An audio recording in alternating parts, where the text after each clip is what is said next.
Vous-même, vous allez juger, nous sommes République démocratique du Congo, à Bukavu, vers Bunyakiri. C'est ça. Ça, c'est une école d'aujourd'hui. Le monde d'aujourd'hui ne peut pas être comme ça. Ça va d'accord, regardez vous-même.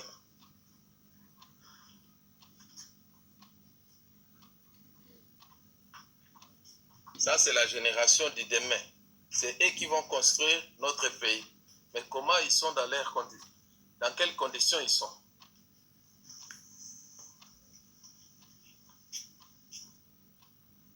Et là-bas, c'est les bureaux. Bon, je vous remercie. Merci. Merci.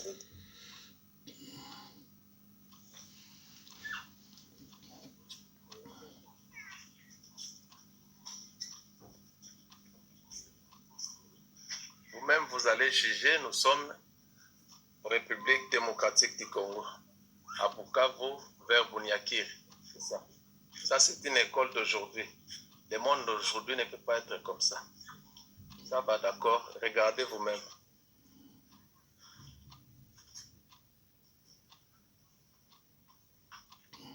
Ça, c'est la génération du demain.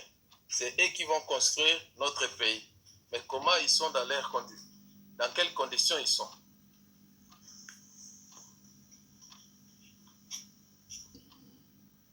Et là-bas, c'est les bureaux.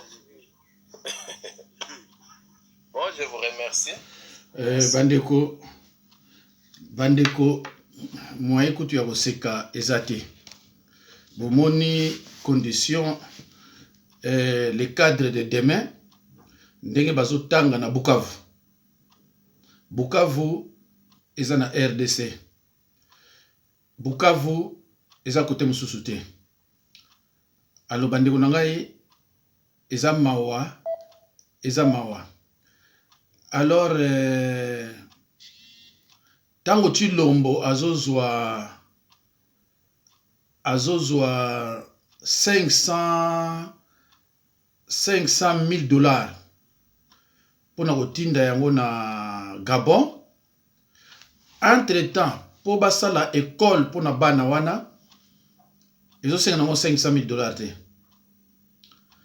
Alors bandeko tokomona banani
bandeko na ngai tokozongela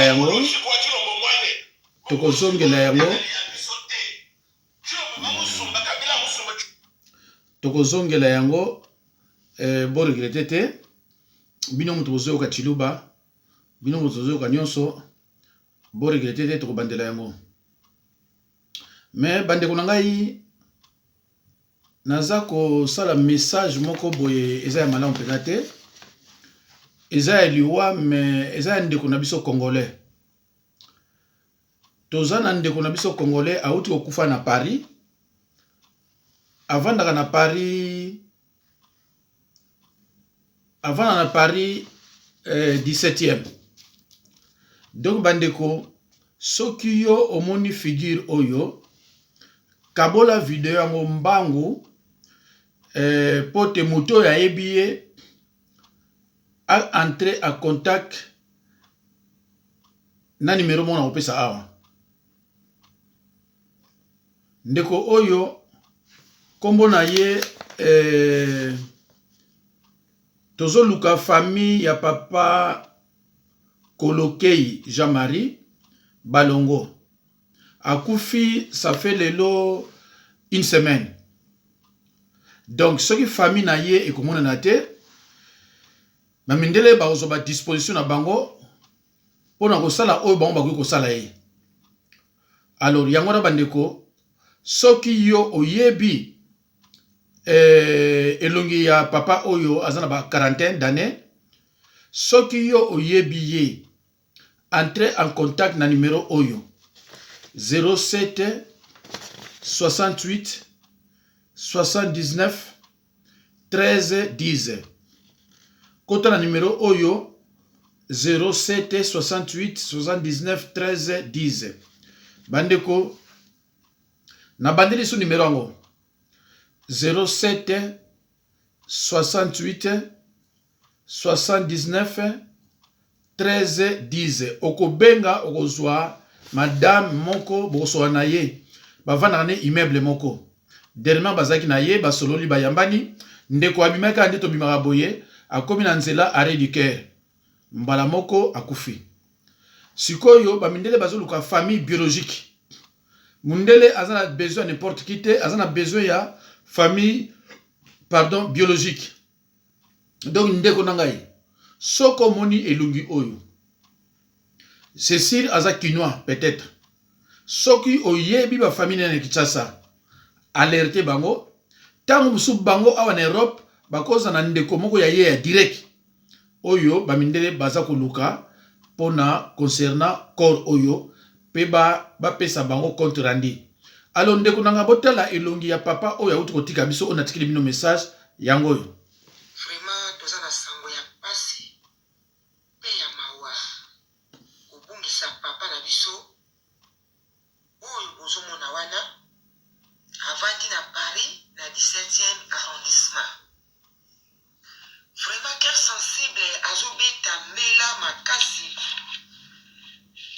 Azana ndeko na moko avandi na 10 ans. Mais ye avandi na Paris na 17e arrondissement na Congo ya Koloke Jean-Marie Balongo. Vraiment abimaki ndenge kaka ngai na yo tobimaka. Papa ke kokuta na likama ya liwa. Bandeko nyonso. Voilà. Bandeko na tchele bino ka moi extrait. Oyo nazwaki ngai pe na YouTube. Après na bengi mama oyo aza sœur en Christ. Pona tuna ye soki bazui déjà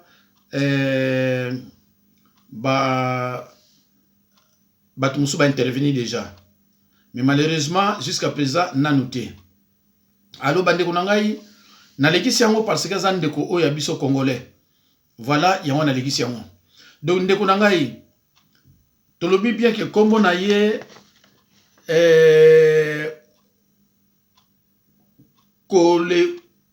Koloke Jean-Marie Balonga ou bien Balongo. Voilà. Donc boyoki pe maman nenga lobi ce qui vraiment ozana moi idée na ye ndeko nangai ko zala silence te sala tout o intervenir pour te ba elo moi malunga ebima. Voilà. Alors bandeko nangai nazongeli bino lisusu pona pesa bino extrait oya baluba ndenge baza koloba na Chilombo. Biso nyonso tokotika nyonso epa ya nkolo soki akoko toucher motema ya Chilombo po azonga sima. Ndeko nanga tango tozoyoka ba montagne ba mbongo bato bazo yiba. Bongo bana classe fu baza na ba condition oyo bomoni ndeko za ma mingi. Po okabana mboka mosusu $100,000. Je parle de 100,000. $100,000 na pamba. Pote ndeko otika mboka oya yona ba condition boye quel cœur bandeko nangai. Quel cœur. Manque d'amour. Soko tali na 1 Corinthiens 13:13 baza koloba eloko eleki bolingo ezate. Eloko eleki bolingo ezate. nga moko ta onatali yango nazwi dépêche oka sikoyo ta onatali yango ndeko nanga moko epesi nga mawa.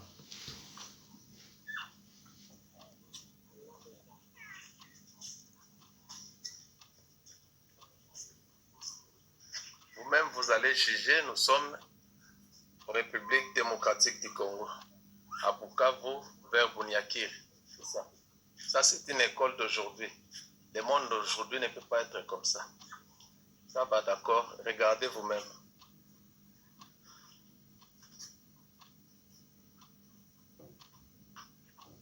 Ça, c'est la génération du demain. C'est eux qui vont construire notre pays. Mais comment ils sont dans leurs conditions? Dans quelles conditions ils sont?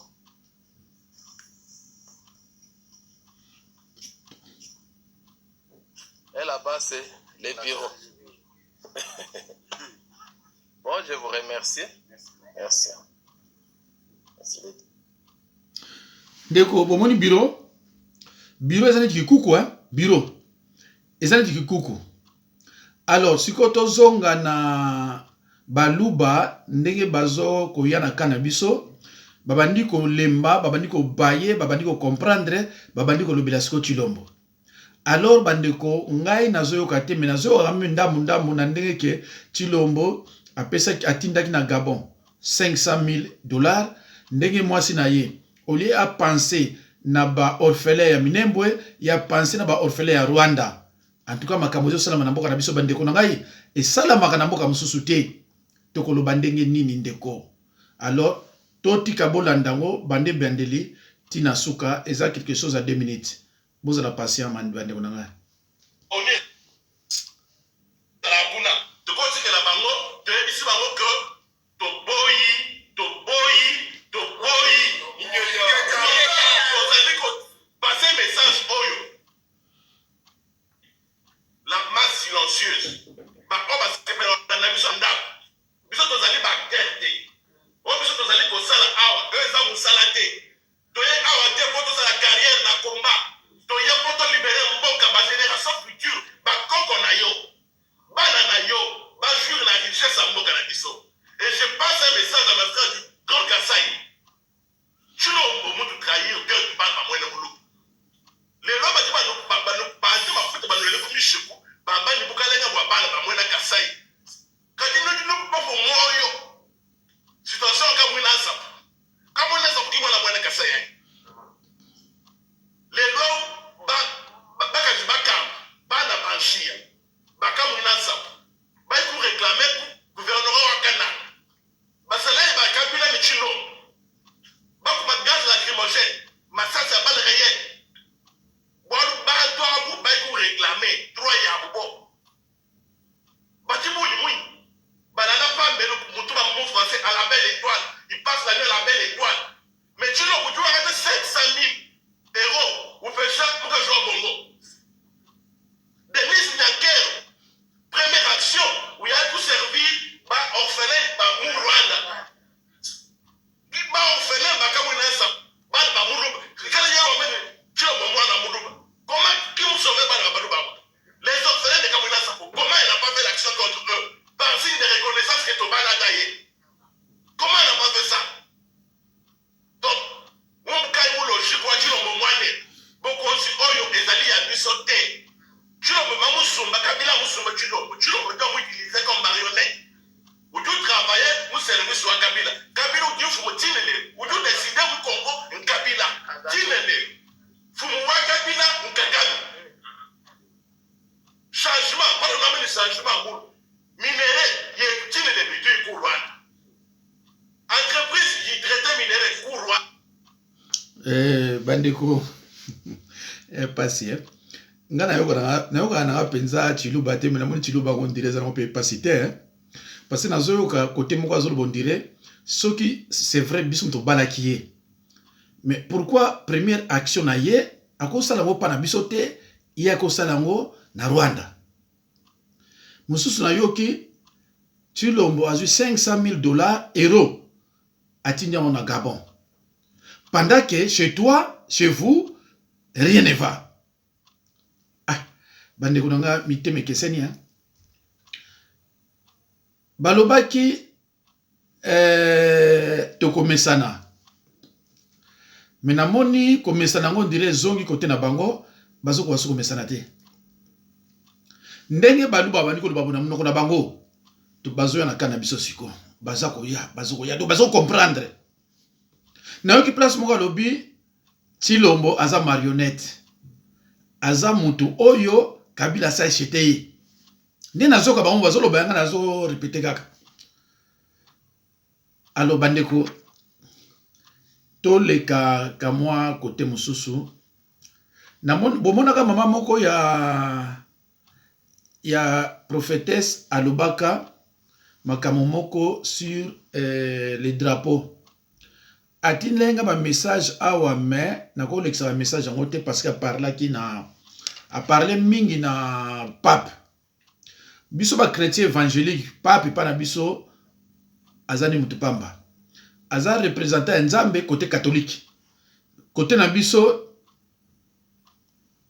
tokotia liboso te parce que église wana ebimisaki eloko balobaka protestation les gens ont protesté donc epai bato oyo baprotestaki biso koconsidéraka ye te ke soki ye alobi te nde mboka na biso kozala délivre te ye aza nzambe te ye aza mutu moko boye Jésus ntango alobaki agangaki pa ya nzambe agangaki pa ya pape te e nga so oza na problème na oganga pa ya nzambe pa ya pape te mais toyoka ye quand même nayebi te soki osilisa yango bona kata yango alo naza kobakisa lisusu boye ke Kanambe ndenge azali wana akoboma Félix te po Félix nde mutu azali protection na ye Félix nde mutu aza kobomba ye na barwandais nyonso akoki koboma ye te po soki abomi ye wana ekoluka nde barwandais babima mais ye moko pe Félix ndenge azali wana akoki kolongola signature te oyo basalaki bango mibale po soki alongoli yango ki présidence na ye kosila ye aza na posa azala nde président yango wana akoki kolongola signature wana te po soki alongoli yango wana bon akozala susu président te ye aza na besoin azala président atambolaka na batapi rouge bamonaka ye ke azali président bato bakufa te etali ye te l'essentiel c'est que ye aza na ye président epuis mpe Kanambe akoki koboma ye te mpo ayebi ke soki nabomi ye nde moto aza koprotege nga donc bango mibale bazali wana basimbami makasi me moto akosukisa makambo wana nyonso ezali kaka se pape pape azali likolo ya baprésident nyonso azali likolo ya makambo nyonso to ya mobulu wana moto akosukisa yango kaka ezali pape azali nsima ya Kagame azali nsima ya Kanambe soki apesi ordre baprésident mpe misusu nyonso to bakoyoka yango bakondima yango mboka ekokoma kimia me nayebi te ke mpasi ebandi depuis kala toza kolobela bato mosusu sans ke tolobela papa totiki papa nye puissance nini oyo aza nango akanga mboka na biso na mpungu ndenge wana tia mboka mobimba na mpungu tolobelaka bato misusu kaka ye nde pape tokolobela ye te totelemela ye bandeko na ngai totelemela pape wana totelemela ye na puissance ya bakoko tosenga bakoko bapesa biso puissance na kombo ya Yesu Kristo tobimisa papa wana poasa na libanda kosala bamarshe bamakambo ebele kaka contre ye po toza koloba mingi kofinga na koswana eza na ntina moko te me toza kotouche mpenza responsable te oyo ezali nde pape wana Kanambe akoboma jamais Félix po Félix moto aza koprotege ye epuis Félix akolongola signature wana te po signature wana nde moto ekomisi ye mokonzi soki alongoli yango akokoma moto pamba kolinga yango te yango na meme bato bakufa basala ndenge nini ye na Kanambe bayokani makasi mpo bavanda na place wana mais nzambe aza likolo ya nyonso to utilize kaka papa ndoki oyo aza kolinga mboka na biso eza na pasi ndenge wana na kombo ya Yesu Kristo na puissance ya bakoko tokolonga papa wana tobimisaki ndoki na ye poisa na libanda na kombo ya Yesu Kristo mpe na puissance ya bakoko bandeko boyoki mama oyo prophétesse oyo alekaka aparlaka mpona drapeau alors ye nde mutu boyoki voix na ye oyo auti koloba bandeko toyoko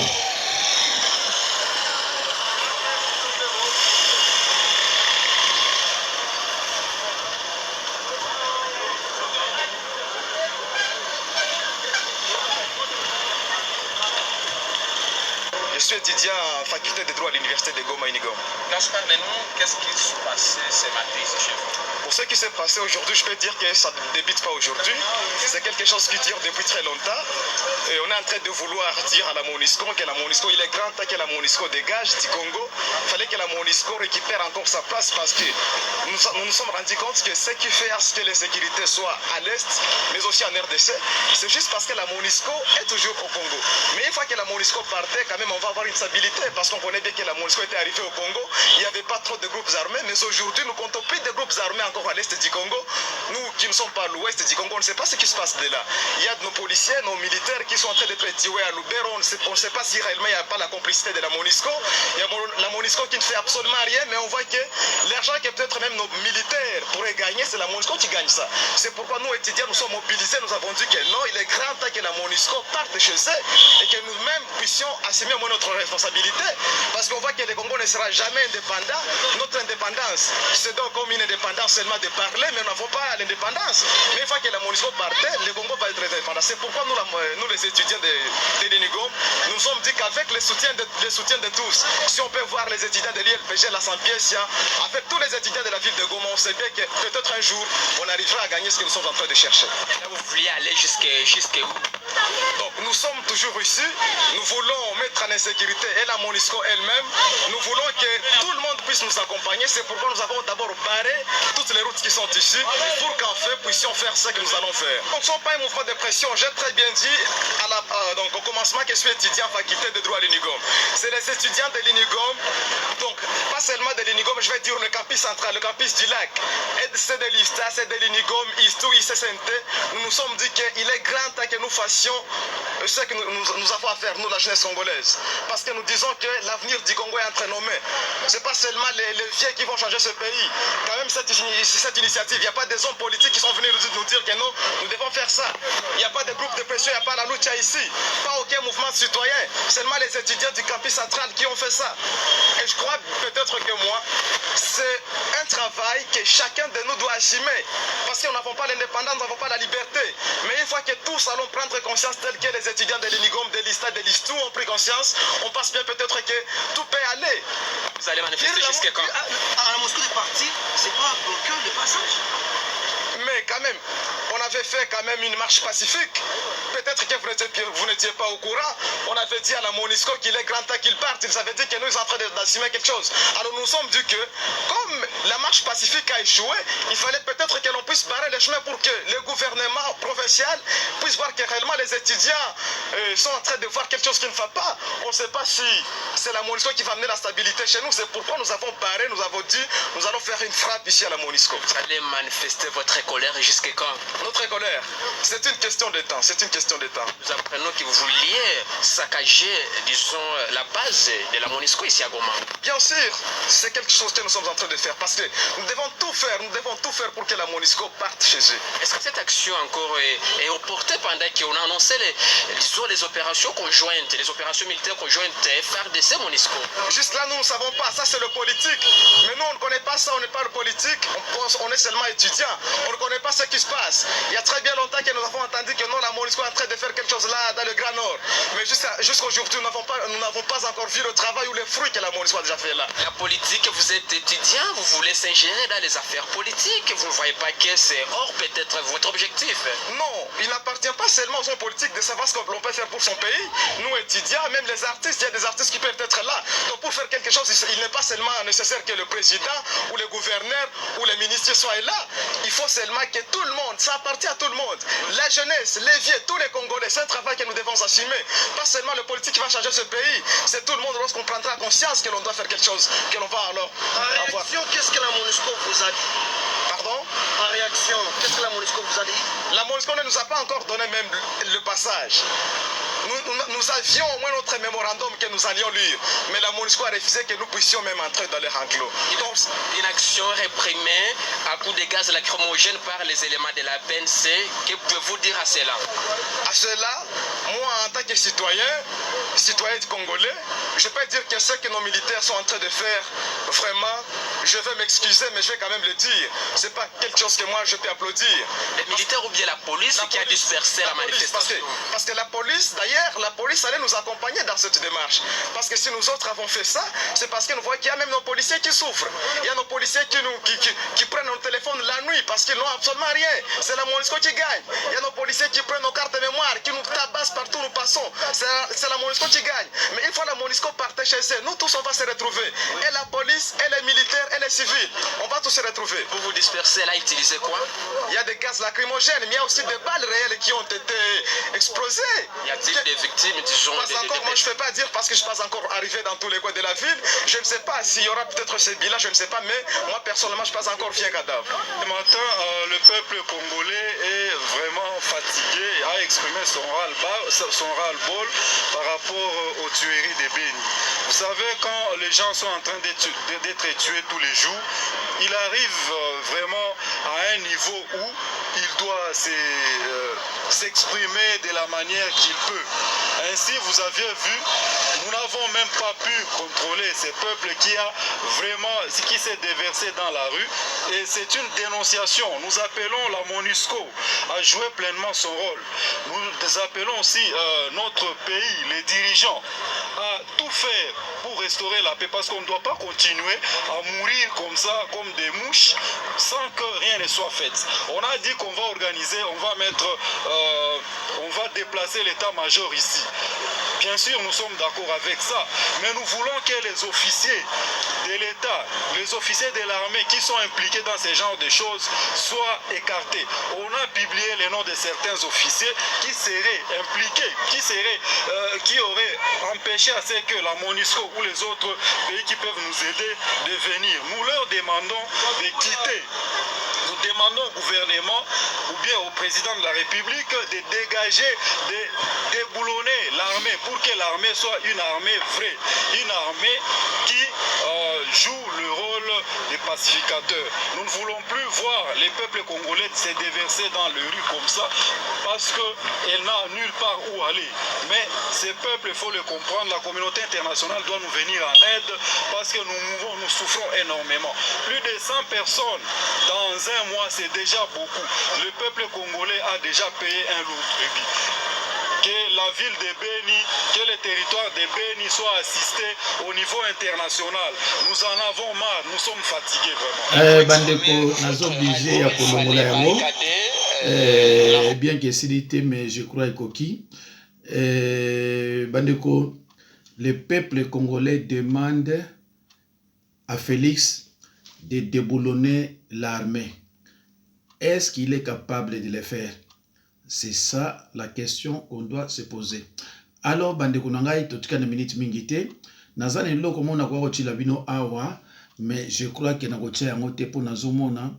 Natikali na minute moke. Mais toko koyoka ye. Soki akolobani. Je vous salue là où vous êtes. Bonsoir, bonjour, bon après-midi. Ça dépend là où vous êtes. Donc, dans cette vidéo, je vais parler avec le peuple de Kasaï. Vous, les Kasaï, ce qui se passe à Minembwe, ça vous regarde. Vous êtes notre cousin. Au 17e, 18e siècle, mon oncle a perdu. Avec beaucoup de personnes, ils ont allé, je ne sais pas, au Kasaï là. Ils ont fait des bébés avec les loups de Kasaï. Après, ce sont des Balouba de Kasaï. Vous êtes nos frères dessus de Tutsi Banyamulenge. Vous êtes notre frère. S'il y a des guerres en Minembwe, ça vous regarde. Allez aider votre frère, le peuple Kasaï. Comme notre président Chilombo. Ça, c'est notre Kasaï. Le Kasaï, peut-être 50% Tutsi Banyamulenge, 50% Luba. Donc, ce sont des Banyamulenge. Les Kasaï, ce sont des Banyamulenge. Nous, les Banyamulenge, vous considérez comme peuple de Banyamulenge.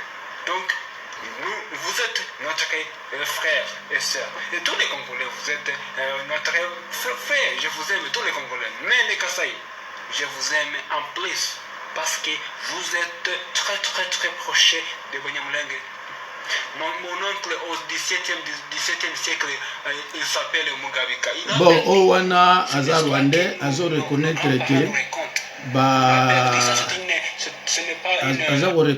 que Baluba Baza Batuna Bango. Alors, Bandeko, pour nous soukisa, Nazan et l'eau, moi, ke na Bakongo, Mwanda Tsemi, Asali plein, Yako Sakanate, Obabengi plein, vraiment, ya plein. Voilà. Donc, na évité ce qui vous remonte à yango, n'indimité, parce que minute c'est coquille. Et voilà, ce qui vous remonte à yango, malheureusement,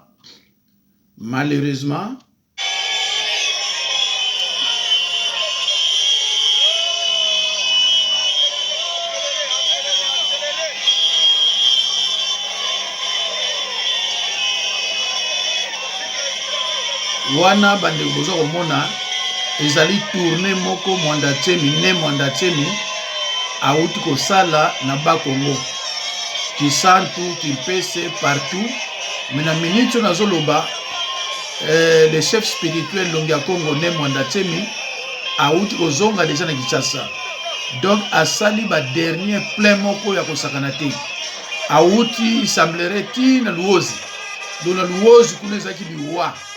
Alors yo siko yo chef spirituel ya niveau boye yo voyou okene kangaye okene chaye déjà quelque part donc wana ba image oyo ya muke naza ko lakisa bino pona ne Mwanda Tsemi ba plein asali na Bakongo donc na Bakongo soki élection ezali soki yaza gouverneur te c'est que élection wana eza triqué. Luozi et votakaye 100%. 10 secteurs nyonso et votakaye 100% par exemple 10 secteurs. Bakongo nyonso et votakaye 95%. Donc, s'il faut faire des élections, na côté ya ba gouverneur, ce qui n'est Mwanda Tsemi à l'équité, c'est que élection wana est attriquée. Parce que tala bandeko population oyo kolanda na makolo ti na Luozi. Abandi Kimpese tina Luozi batozo kimaka pona olandaka ye. Bongo yo sikoyo oya ko se comparer na ne Mwanda Tsemi okino kangaye vraiment eza pasi mingi.